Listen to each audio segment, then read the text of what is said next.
I'm going to quickly show you 2 ways to insert images into Excel cells. For method 1, click on the cell you want to insert the image in.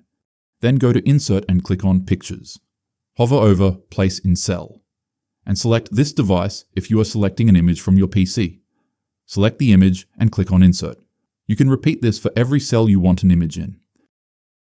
For method 2, click on any cell in the sheet. Then go to Insert and click on Pictures. This time, hover over Place over Cells. And select this device. Now select all your images. You can click, then hold Shift and click to select a range of images, or hold Ctrl and click to select them one by one.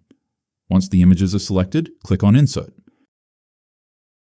Now drag the image so that the top left of the image is placed over the cell you want the image to be in.